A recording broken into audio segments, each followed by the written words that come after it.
জাতিসংঘের কর্মপদ্ধতি ও ব্যয় কমানোর লক্ষ্যে একটি অভ্যন্তরীণ সংস্কারমূলক প্রতিবেদনে উঠে এসেছে বিস্ময়কর এক তথ্য। সংস্থাটির নিজস্ব প্রতিবেদনগুলোর বেশিরভাগই কেউ পড়ে না।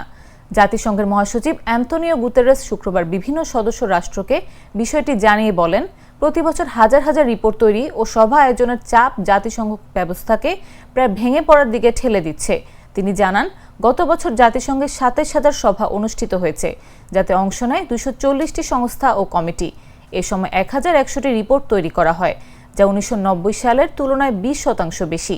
এই বিপুল পরিমাণ সভা ও প্রতিবেদন আমাদের সবাইকে এক প্রকার চূড়ান্ত ক্লান্তির দিকে ঠেলে দিচ্ছে, বলেন গুতেরেস। এসব প্রতিবেদনের বেশিরভাগই খুব একটা পড়া হয় না। মাত্র ৫% প্রতিবেদন ৫,৫০০ বারের বেশি ডাউনলোড হয়। আবার প্রতি ৫টির একটি ডাউনলোড সংখ্যা ১,০০০-এর নিচে। আর ডাউনলোড মানেই যে কেউ তা পড়ছে সেটাও নয়।